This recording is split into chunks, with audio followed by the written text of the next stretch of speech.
Hello and welcome to my presentation Towards a Male-Centered Therapy. My name's John Barry. I'm a chartered psychologist and clinical hypnotherapist, and I've been researching and working in the field of men's mental health for about the last 15 years. I'm one of the authors, along with consultant clinical psychologist Martin Seeger, of the British Psychological Society's guidance on doing therapy with men. This was published in 2022, largely in response to the publication of the disappointing APA guidelines on interventions with men and boys in 2018. Our guidance has been translated into Lithuanian, Greek, Portuguese, Hindi, and Spanish, all available on the Male Psychology Section website. I'm also the co-author with Louise Liddon of the first and so far only British Psychological Society textbook on male psychology, which is called Perspectives in Male Psychology, published by Wiley in 2021. The book has had a lot of attention and has an altmetric score of over 500. And I'm also one of the editors of the Handbook of Male Psychology and Mental Health, published by Palgrave in 2019. It's had a lot of attention and around 137 chapter downloads to date. You can find the guidance document on therapy for men on the BPS website under the section on male psychology. And besides starting the male psychology section with Martin Seeger and others in 2018, I also found that it was necessary to start another important organization. The male psychology section of the BPS appeals mainly to clinicians and academics, and we recognize the need for an organization that could communicate effectively with non-psychologists and non-academics. So we started up the Centre for Male Psychology in 2021, myself and Louise Liddon.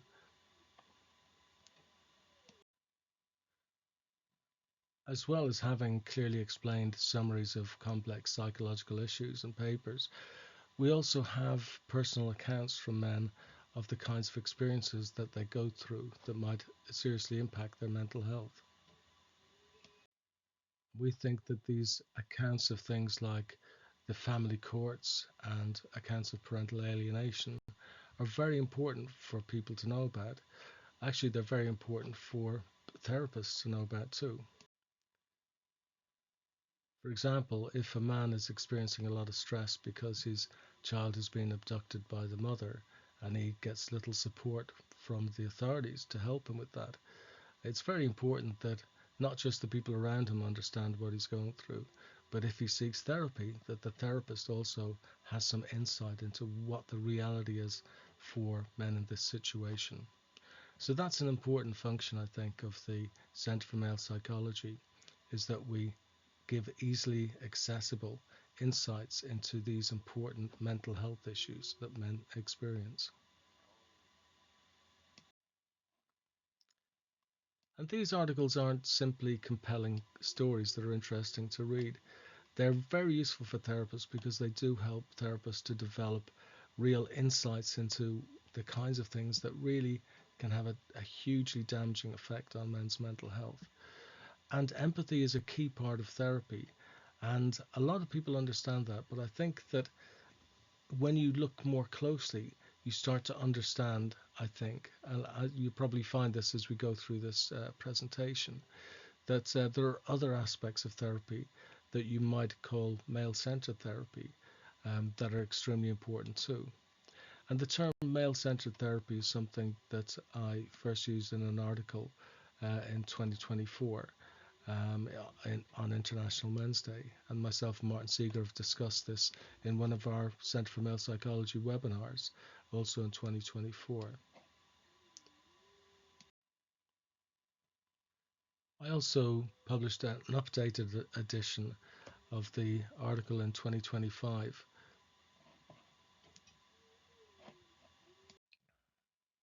So what's this talk going to be about? Well, I'm going to start off by giving a bit of a background to this question about masculinity. And then I'm going to get onto the key issues of explaining that masculinity is not a key cause of men's mental health problems. Then discuss how men's mental health research is firmly focused in the wrong direction. And then talk about how masculinity can benefit men's mental health. And then explain why I think a truly male-centered approach is needed.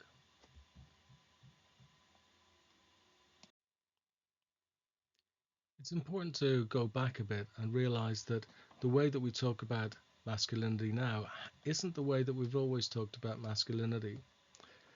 So before the 1980s, if masculinity was discussed at all in psychology, it was discussed in fairly benign terms.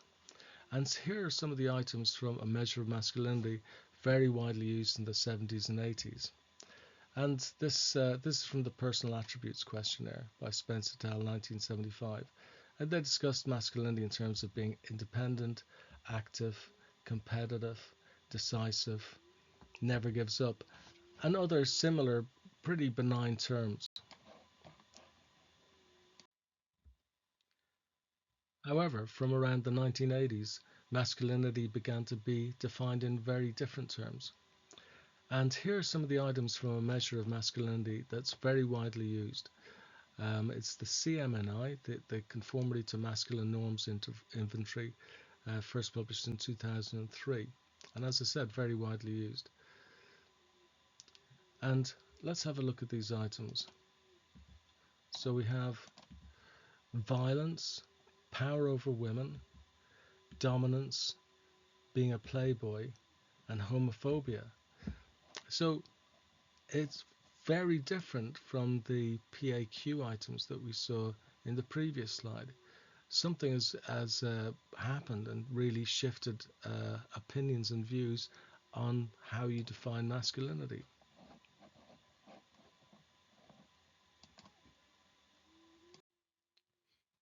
So, what happened? Some extreme shift has happened. Something called the deficit model took hold in academia and influenced theories of masculinity. And masculinity began to be blamed for men's problems. This idea became hugely influential and could be seen in a huge number of academic papers, books, and even became part of government policy and reflected in the media in various different ways.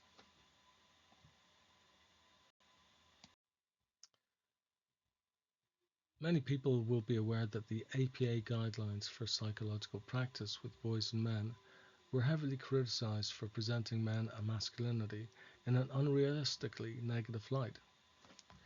For example, the APA guidelines said that socialization for conforming to traditional masculine ideology has been shown to limit males' psychological development, constrain their behavior, result in gender role strain and gender role conflict, and negatively influence mental health and physical health.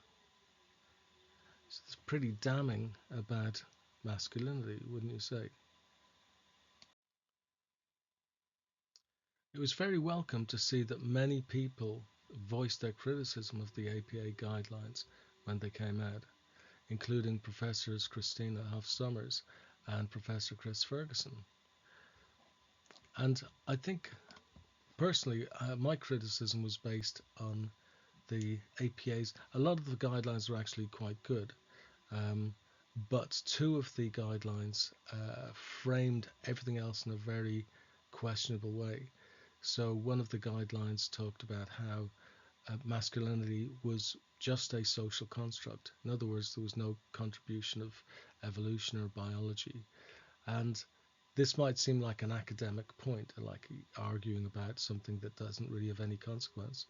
But in fact, the big consequence of seeing masculinity as just being a social construct is that if masculinity is purely created by the culture or the environment that somebody grows up in, well, then you can change masculinity fairly simply just by changing the environment, changing the way that they think about masculinity. Um, so that kind of makes sense, Elena, and it appeals to many therapists. And it appeals to a lot of people. The idea that you can just simply think your way out of a problem. But if you realize that, and if you do the research properly, you'll find that there's lots of evidence that masculinity has got um, biological roots, evolutionary roots. And one pretty obvious example, if you know about the literature, is the literature on um, the impact of prenatal exposure to testosterone.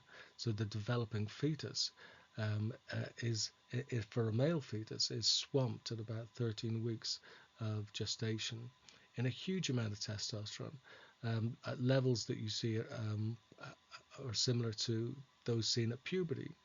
And this creates all sorts of changes in the fetus, and not just there and then in the womb, but also programs for further development of the fetus in later life. And these things are all related to the things that we recognize that make men and women different. So, the male fetus will be have larger bones, greater bone density, larger muscles, greater upper body strength. Um, and I should say this not necessarily as a fetus, greater upper body strength, but developing then in later life. And it's all programmed by genetics and biology. And these all have evolved through our prehistory. And it's incredible to think that you could just say that all these things, like kind of the strength that men have, the impact of testosterone, which is to increase the sex drive, increase energy, increase strength, obviously. Some people say increase the drive to achieve, to win. um, and all of these things we associate with masculinity, and there's, I think, realistically no real way that you can separate out the biological from the sense of masculinity. Um, and I'm not saying that masculinity is all about biology, not at all. I mean, I see that biology is just one important core key aspect of it. It's also very important. I mean, how the environment will shape how people develop and express their masculinity. I mean, that's plenty of evidence for that perfectly reasonable proposition.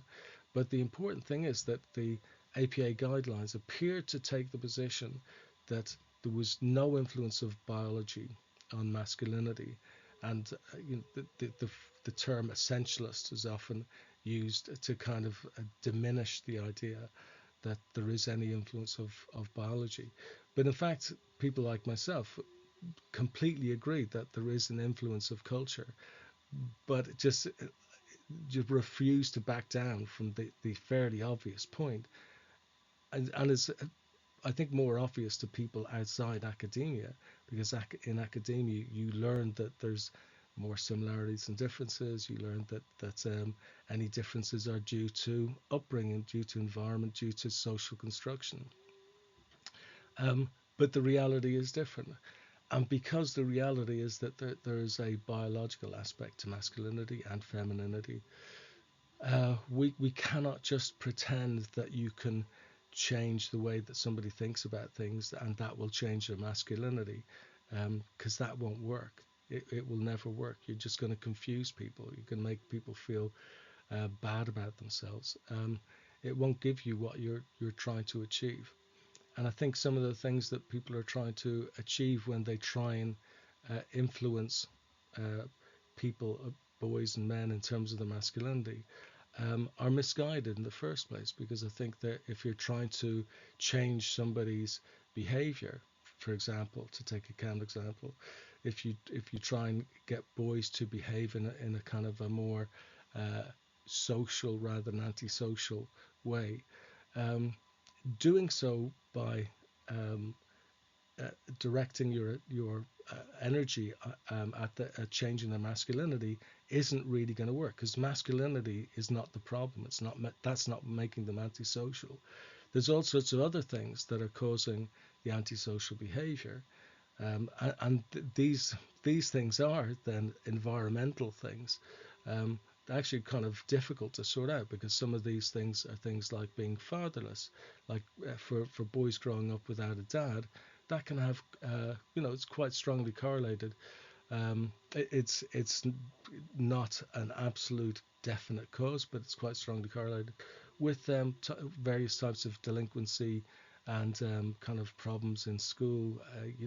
Various problems throughout life, as a matter of fact.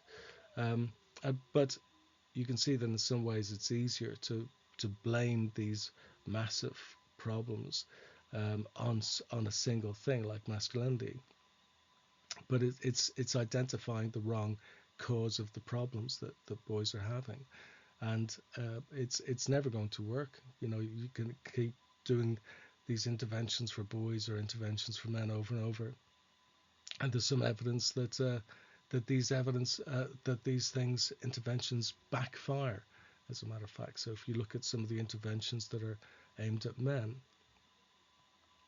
to change their behavior in terms of domestic violence and intimate partner violence, you find that these things are based on something called the Duluth model, which takes the idea that masculinity and male behavior in this context is caused by patriarchy and hegemonic masculinity. Um, and these programs tend not to work. And there is some evidence that they actually make some men worse. So, this is a common theme. Some of these well-intentioned things can make people worse. So we have to be really careful about how we approach these things. And I think that's why it's so important that people have picked up on the problems, the weaknesses with the APA's guidance on therapy for men and boys. And the other issue that I highlighted in my criticism, and I think a lot of people did too, was the idea that America in 2019 or 2018, when the guidelines were written, was a patriarchy. I mean, this is there's so much counter evidence there that the idea that there's a patriarchy of the kind that means that men are in a position of privilege, like men in general are in a privileged sort of position in the world in relation to women, or heterosexual men in relation to non-heterosexual men. It is, I mean, there's so many holes in that idea that it's amazing that anyone believes it. But again, in academia, we're taught this all the time. We're taught that there's male privilege is a problem, patriarchy is a problem. Loads of people believe in the idea of hegemonic masculinity, that men are trying to either they're successfully dominating women and kind of other men around them, or they're aspiring to do so. And again, I think for lots of men, especially, like if you have the experience of being a man, you might not be able to relate to that mindset, and you might also not be able to relate to that mindset in other people that you know. Like most of the men that I know are, they're trying to get by in life. They're pretty decent. They're not trying to kind of dominate other men around them in anything like that sort of way. And of course, there are men like that, no doubt about it. And some of them do achieve positions of power, and that's not necessarily a good thing at all. But that's not all men, and that's not how all men would be if they had the opportunity to achieve power either. So there's lots of problems with the APA guidelines, and we're going to get. I don't want to be too negative about the APA guidelines, because I think the APA has taken some of these criticisms on board, and it'd be very interesting to see how the guidelines might change in the future. So well done, everyone who highlighted the problems with these guidelines. But the reality is that this is just the tip of the iceberg in terms of problems relating to how people discuss men's mental health. So guidelines and books and papers and all sorts of materials that are similar to the APA guidelines are produced on a very, very regular basis. And a common characteristic of these is that a lot of the times they might be quite good in some respects. For example, the APA guidelines were good in some respects, but then other parts of them are about patriarchy, or hegemonic masculinity, or blaming norms of masculinity for men's behavior. And all of these ideas are, I think, unhelpful when it comes to men's mental health.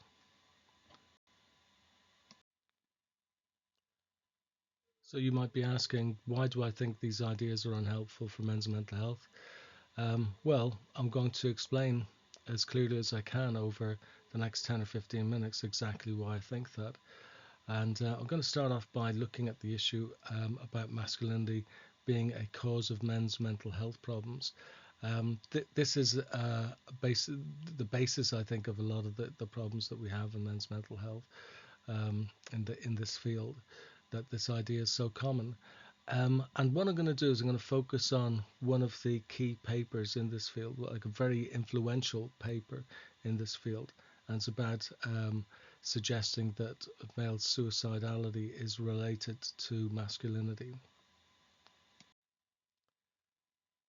So this very influential paper is by Perkis et al., and it's called Masculinity and Suicidal Thinking, published in 2017.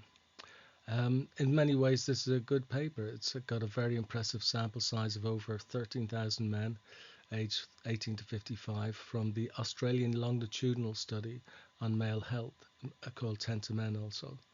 And they completed a range of questionnaires, including the CMNI that we looked at a little bit earlier, the conformity to masculine norms inventory. And this study also looked at the relationship between suicidal thinking and various variables, including each of the 11 CMNI subscales and the overall CMNI score. And this Perkis et al. Paper also assessed demographic factors such as age and employment status. And an important point is that although the title and the abstract of the paper implied that the main finding is about masculinity and suicidality, and that indeed is the way that the paper is being discussed more widely online and academia and everywhere, a closer inspection of the paper shows that the problem isn't about masculinity, and what they call masculinity probably isn't the main issue even. So let's look at the findings of this paper. And when we do, I think you'll see why I'm struggling to understand why the title is Masculinity and Suicidal Thinking.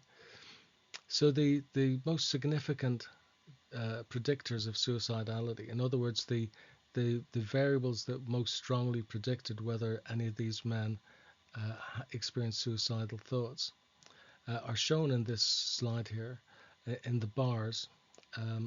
And you can see the tallest bar here has got 4.73. That shows you how strong the link is between suicidal thinking and, in this particular case, depression. So the strongest link in this study was for suicidal thinking was depression. So men who had been treated for depression in the past 12 months were more likely to experience suicidal thinking. So that's the main finding. The next strongest link was for life events, so any stressful life events in the past 12 months. So men who experienced more stressful life events in the past 12 months were more likely to experience suicidal thinking. Okay, it all makes sense. And then after this, we have at an odds ratio of 1.41 is not being in a relationship. So people who'd never been in a relationship or were divorced or separated or single, these people were more inclined to have suicidal thoughts. Okay, that's not a surprising finding either. And then after that we have substance abuse. So people who abused alcohol specifically were more inclined to suicidal thinking, according to this study, and that had an odds ratio of 1.4. And then the final bar, which is just about over the threshold for significance in this study, it represents self-reliance at an odds ratio of 1.33. And this is self-reliance is one of the 11 CMNI subscales. So it's kind of it's the only one of the subcells that's significant here, but it's kind of representing all of masculinity. And there's a bit of difficulty on, I think, part of people like me in understanding why the paper um, made such a big deal about uh, this particular finding, seeing as it's only the fifth strongest predictor of suicidality, and it's only just um, significant, and it's not even masculinity in the round. It's just one aspect of masculinity, and you might argue that maybe this shouldn't really be considered an aspect of masculinity. The self-reliance thing, that's a different discussion. But there are lots of questions over this particular finding and the way this paper is discussed. And before we move on, it's just worth saying this paper in many ways is very good. It's got a massive sample size. I mean, it's longitudinal. I mean, there's some good points about it, and it's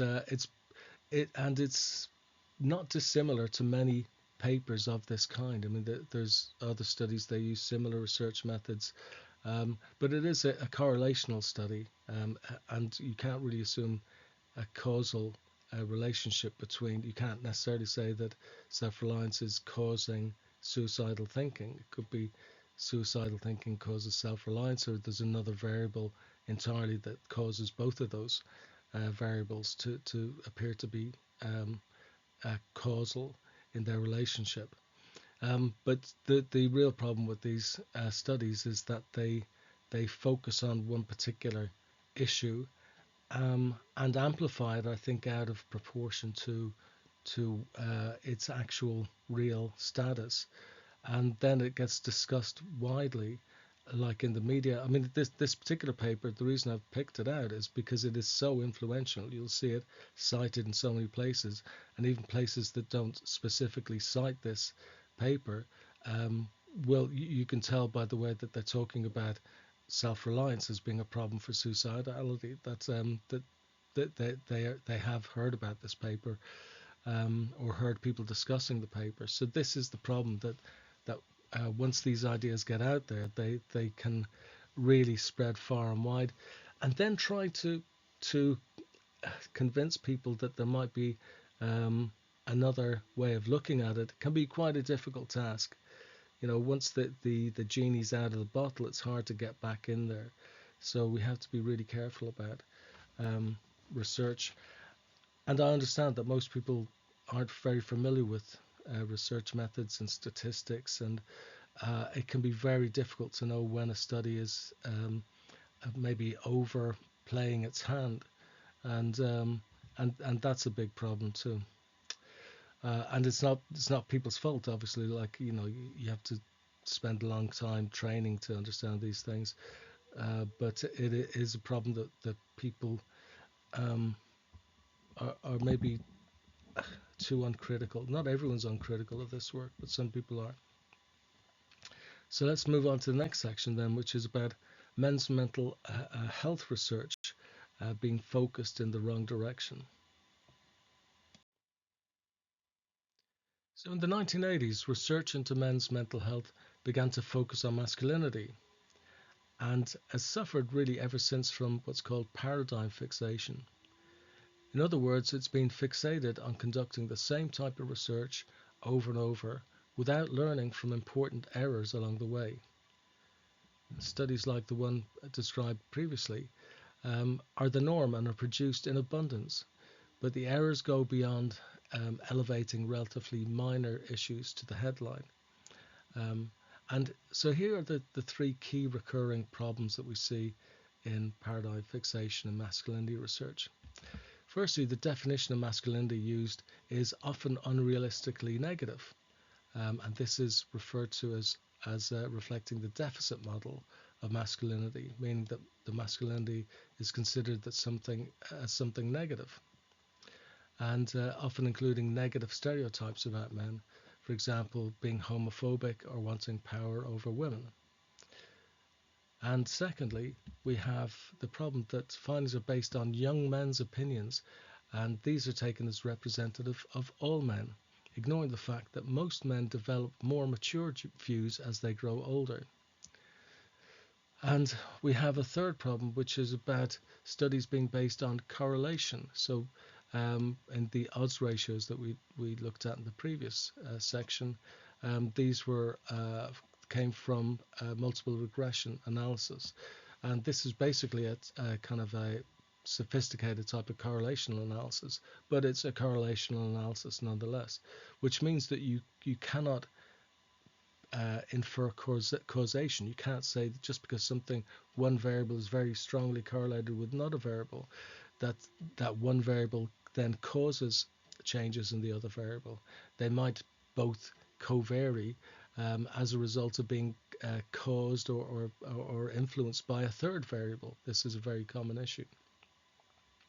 But I'm not criticizing correlation analysis or studies that rely on correlation as such, as long as really we should move beyond a certain point in our exploring of an area beyond studies based on correlational methods, to studies where we're manipulating variables in a way that we might be able to see some sort of proper causal connection between variables. But unfortunately, part of the whole problem in with masculinity research is it's tended to kind of get a bit stuck on these kind of more basic levels of research. I mean, the other type of research very common in this field is qualitative research based on interviews with maybe small samples of people about their views on a particular issue. And these, I'm not knocking these types of research either, and I'm not just saying them. I think that these are all valuable types of research, but really that you kind of need to go beyond them if you want to really get to the heart of a particular issue. And if you consider a hierarchy of methodology, I mean things like interview studies are fairly low on the hierarchy.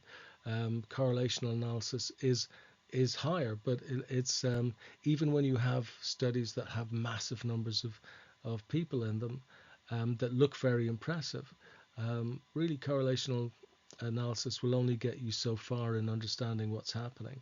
So all of these are issues about uh, the paradigm fixation that we see in masculinity research. And my suggestion is a lot of these studies are good, but we need to get beyond these types of studies. The idea that science proceeds on the shoulders of giants is a good one, but this really only works properly when we're referring to a giant accumulation of good science. If it's a giant pile of defective papers, then even a meta-analysis of these, which would normally produce a high level of information, will merely raise the defective work to a position of credibility it doesn't deserve. To make things worse, artificial intelligence can't tell the difference between good and bad research, and when you ask ChatGPT or Grok about masculinity and mental health, they'll happily regurgitate common falsehoods, mainly because they are so common.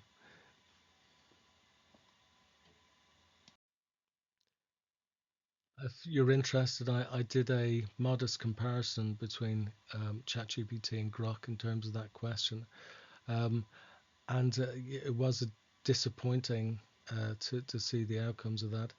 On the other hand, these times change, and these various AIs will improve, and and this was from last January, and maybe things have improved since then. But it's worth taking into account, not least because so many people rely on chatbots these days to answer their questions. Lots of students, school, university, rely on these for doing their homework for them. In fact, lots of people in academia are using AI an awful lot, and probably more than they should do. And I think this the kind of problem here is that when you rely on somebody else to do your thinking for you, you can easily be misled. And as I said, the issue of garbage in, garbage out is nowhere more true than it is in the field of masculinity research. So let's look now at how masculinity can benefit men's mental health. And this, for some people, is a bizarre and alien idea. But I do urge you to spend a few minutes just considering how this might be a valid concept. So here's a study, meta-analysis of studies that used the definitions of masculinity that we saw earlier, not the negative ones, but the more benign type definitions. And when you look at those types of definitions of masculinity, you find that actually masculinity has got a protective effect against depression. And so obviously people might be surprised by that, but it just shows you if you use negative like overly negative definitions of masculinity, you're going to find overly negative findings basically.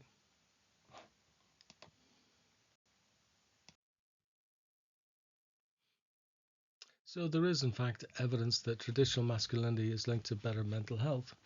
For example, a study that myself and colleagues did in 2020 found that higher self-esteem and mental positivity were predicted by more acceptance of traditional masculinity.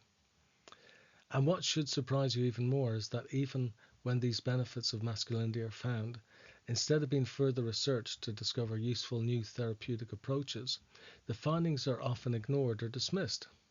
An example of this is a systematic review by Crum et al., which found that in studies of men in their 40s, masculinity was used in various useful ways. For example, chopping wood and motorbiking that helped men cope with their depression. Again, these are several studies that are found finding that masculinity helps men with their mental health. However, this paper dismissed these approaches, saying that they might put pressure on men to meet hegemonic ideals and reproduce traditional gender relations and power imbalances. And because of this prevailing paradigm fixation, few people even bother doing any investigation of the benefits of masculinity. It never occurs to them to do so. And when benefits happen to be found, they're often ignored or downplayed.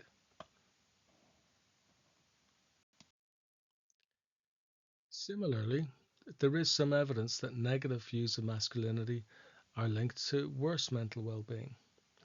And this is my own paper here. My own research found that one of the strongest predictors of men having lower mental well-being was how much they blame masculinity for their negative behaviors. Behaviors such as not talking about how they feel about their problems or making them feel inclined to be violent towards women. This finding implies that making men think that masculinity is their problem, um, such as ideas like patriarchy theory and hegemonic masculinity do, is not a credible or useful way to help men with their mental health. And I should point out that this study is also a study that relies on multiple linear regression, a sample size of 4,000 people. The results are, the analysis is correlational. So I don't want to infer rigidly that that these negative beliefs about masculinity cause the lower well-being, although it's it certainly generates a hypothesis that's worthy of further research. However, how many people are going to do the research? I mean, it's so difficult to find funding to do research that is investigating benefits of masculinity. I think it's fair to say that the average person recognizes that masculinity does have a lot of benefits, but it's people who've been through the academic system, especially in the social sciences. You learn all sorts of ideas like patriarchy theory and hegemonic masculinity that tell you that masculinity is a dangerous suspect thing. And really we should have a more realistic and positive view of masculinity. But I think there's so much negativity about masculinity that even the term positive masculinity is often used. I mean, it's typically used to imply that masculinity is only positive when it's more feminine. So it's ironic, really. So that if a man is less masculine, less competitive, less aggressive, and aggression can be a useful thing. Um, in sporting events, you might want to be kind of aggressively trying to score a goal, for example, or aggressively defending somebody if you're in law enforcement. Um, so we don't have a true recognition, I don't think, of how masculinity might be positive. But surprisingly, though, I was certainly surprised recently when I found that people had suddenly started to say that I don't think masculinity is toxic. And these are people who I know previously had been saying that masculinity is toxic, but they suddenly seemed to be a memo or something, and people stopped saying it that it's toxic. They stopped using the term toxic masculinity. On the other hand, they did continue to keep using terms like hegemonic masculinity or patriarchy theory, or blaming masculine norms or traditional masculinity for men's problems. So they kind of, a lot of people have abandoned this kind of very overt way of denigrating masculinity, the term toxic masculinity, but still keep the kind of the less overt um, ideas as part of their belief system about masculinity. And I think that's a really interesting situation that we're in. And as I understand it, the reason why people abandoned the term toxic masculinity is because they found that there was such a negative reaction. I read about one person who was taking a workshop around different schools in the UK, and they found that boys tended to, like, some of them reacted quite badly. They said, "Look, I don't like this term; it makes me feel bad," and so they this person doing the workshops just stopped it. So it's not that they changed their beliefs about masculinity as much as they realized that it was just kind of creating a poor uh, image of what they were trying to say in the workshops.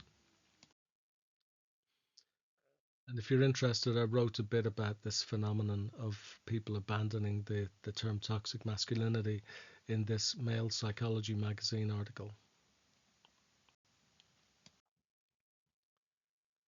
So we've seen how a lot of the way that masculinity is researched and discussed is not male friendly and not male centered. So let's have a little look now at what a male centered approach to psychology might look like.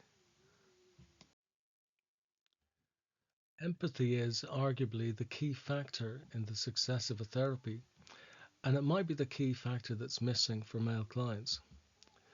Interventions based on a negative view of men and masculinity, like the Duluth model, tend to perform relatively poorly or can even backfire. Interestingly, something like men's sheds, which is an intervention that doesn't really have a theoretical basis as such, other than letting men be themselves, can improve well-being and health outcomes in men.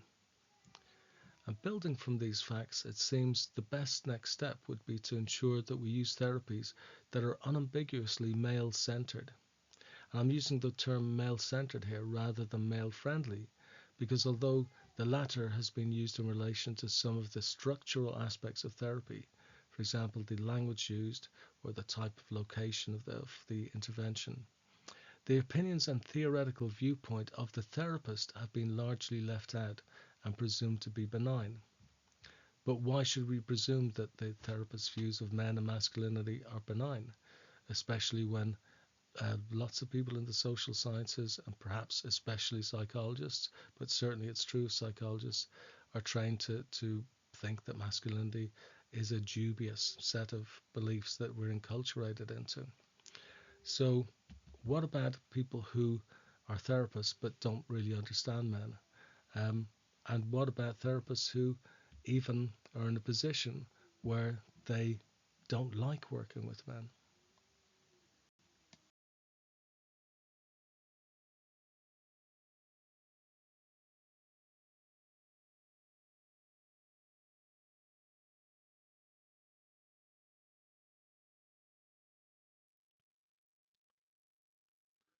I looked into this in an article I wrote for Male Psychology magazine. It seems unlikely that a therapist can do genuinely male friendly therapy while stereotyping masculinity and making it the focus of men's problems. My own research found that one of the strongest predictors of men having lower mental well being was how much they blame masculinity for their negative behaviours. As I said, such as not talking about their feelings or how they feel inclined to be violent against women. This finding implies that making men think that masculinity is their problem, in the same way that ideas such as hegemonic masculinity and patriarchy theory inevitably do, is not a credible way to help men with their mental health. And here are some quotations from that article. It's a quote from the APA actually that I quoted in this article. You don't have to like a person to do a good job as a therapist, but if you actively dislike somebody, it's much harder to do a good job. And a mix of positive and negative views about men isn't any better than the overtly negative views, because the negative assumptions about masculinity are Trojan horsed into therapy under cover of positive views about men. And this is speaking to the notion of people who use male friendly communication, use male friendly context, say working in a gym or community center, but then within the therapy that they do, it's based on the ideas that masculinity is having a negative impact on their mental health. And so it isn't really any better to have that mix of positive and negative views, because it all ends up being negative.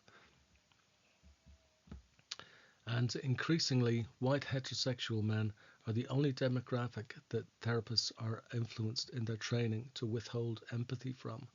And I've had a couple of people contact me saying that they could really relate to that particular sentiment.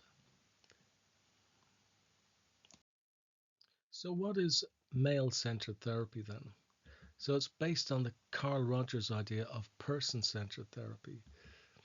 And this relates to ideas around unconditional positive regard, congruence, and empathy.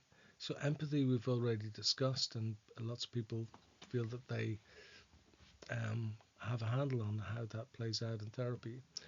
But unconditional positive regard is something relating to what that APA quote was saying.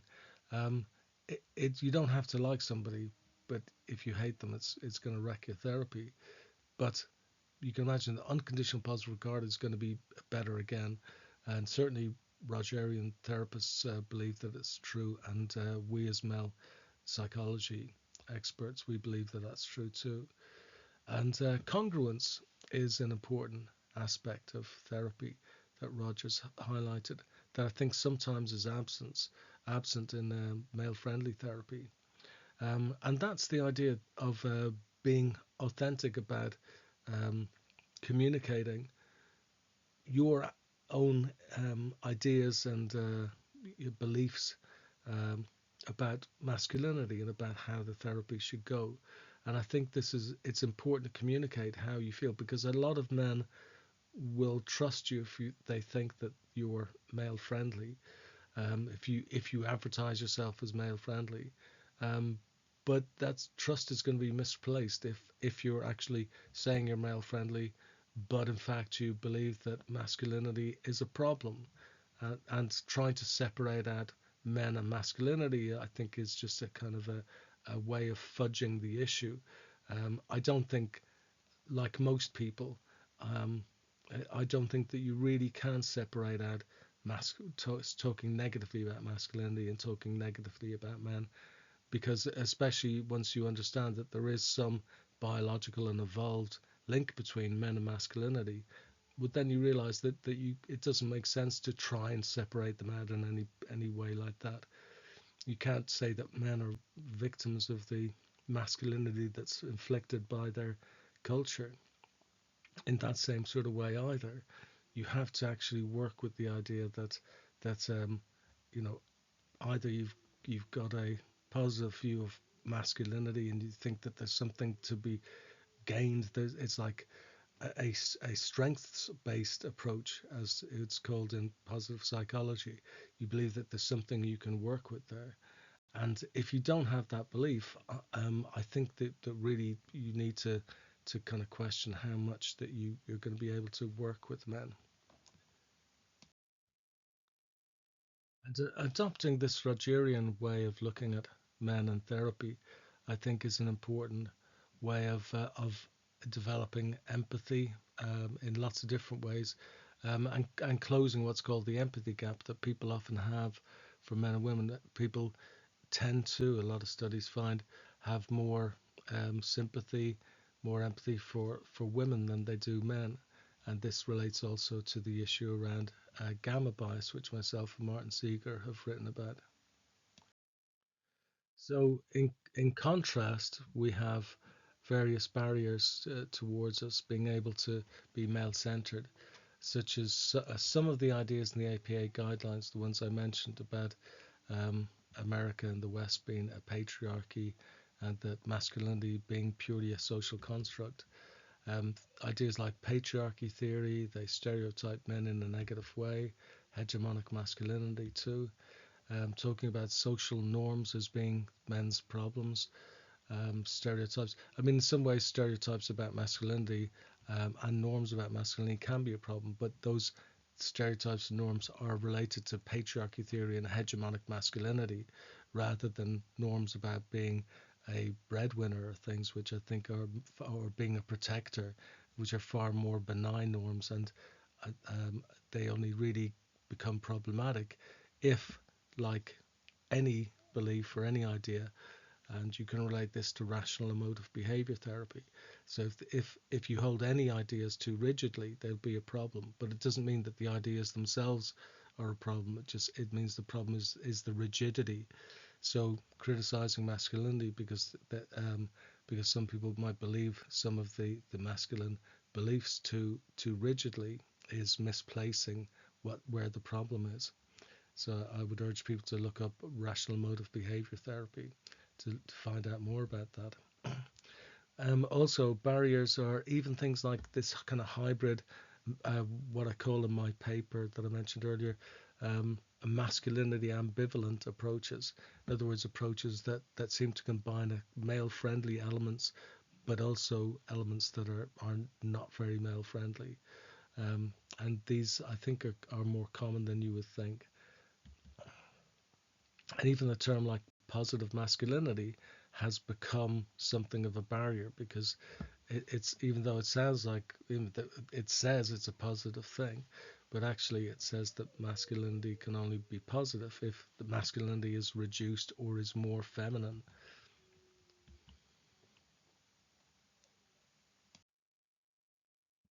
Nonetheless, there are signs of positive change. For example, we have the BPS guidance, as opposed to the APA guidelines. So that's quite a positive thing. The APA itself has changed its mission statement, so it's become less orientated towards ideas like patriarchy theory and hegemonic masculinity. And there's politicians and governments are discussing men's issues, which is, at least in some ways, a positive. It is also true. Lots of people have pointed out that even though they're discussing men's issues, that the solutions they discuss might be based on patriarchy theory and hegemonic masculinity. So it's not always going to be positive in every way. An example of this is the recent conversation between Bill Clinton and Governor Gavin Newsom. Um, and Gavin Newsom, Governor of California, saying that he appreciates that men are having problems and he wants to help. And unfortunately, the kind of solutions that he was suggesting were things, again, that were based on regressive views of masculinity. For example, he mentioned his wife's documentary about masculinity called The Mask You Live In, which I reviewed a few years ago when it came out. And this documentary, again, saying the same thing, uh, views of masculinity as basically the deficit model, um, solutions put forward were that men should just talk more about their feelings without any sense that, well, are people ready to listen to men? Do they understand men? If they have a man talking about parental alienation, is he going to be heard? How many therapists really understand what parental alienation is? A lot of people think that there's no such thing as parental alienation, or it affects women more than men. So really, the things like saying the mask you live in is a pointing the way forward, I think, is a mistake. And I am reminded when I see some of these solutions that are suggested of a story that we talk, well, story, a real event, that a series of events that we talk about in Perspectives of Male Psychology, and it relates to conservation of turtles. In the 1970s, conservation biologists became concerned about the turtle population size because of the huge numbers of newly hatched turtles that were eaten by predators in the rush to the sea. The biologists, sometimes with the assistance of school children volunteers, would preempt the rush by digging up the eggs before they hatched, incubating them under laboratory conditions until they hatched and had grown big enough to be more able to survive, and then releasing them directly into the sea. This seemed like a good solution, but the biologists didn't realize that the temperature at which the eggs were incubated influences the sex of the turtle, and that colder conditions favor the birth of males. It takes nearly 20 years for the sex of turtles to become apparent, and at this time the conservationists realized that their incubators were slightly too cool, so they had flooded the turtle ecosystem with males. This reduced breeding opportunities and negatively impacted the size of the turtle population. So, despite their well meaning efforts, the conservation biologists were working counter to their goal of helping the turtle population. And this demonstrates not only how an apparently sensible idea can be badly flawed, but also how apparently trivial aspects of the environment, in this case slight variations in temperature at a sensitive period of development, can have an unexpectedly significant negative impact decades later. And it could be that turning up the heat on traditional masculinity will have unintended consequences, such as creating boys who completely lose interest in starting a family or embrace the idea of toxic masculinity as an ideal to live up to. So I think that we do live in an era where we have lots of people with opinions about men and masculinity, and lots of people with solutions, but they're not necessarily very well founded theories, or very kind of very promising solutions. Long-term studies are always a good idea. People are often too much in a hurry these days. They just want to do something and kind of say and be seen that to be doing something. And I think that we really should slow down, do more research. We hugely lacking in good research. We need to get out of the paradigm fixation that we're in. We need to have a new way of approaching men, viewing men. If we want to help men, if we don't want to help men, it's a different issue. But if we do want to help men, we have to rethink our approach. That's the way I see it, at least. So finally, thank you sincerely for listening to what I said. And I hope, even if you don't agree with it straight away, just consider what you've listened to, do your own explorations, research your own, look into some of the links I hope that I've provided, and hopefully we'll all together find a different way, better way of dealing with men's mental health issues. And do please feel free to contact me, and you can use my email address that's on the first slide or on the previous slide. And also, if you want to keep up to date on what's happening in male psychology, do sign up to our free newsletter and visit our website. And you'll be hearing more from us about male-centered therapy in the near future. So thanks very much for listening. Thank you.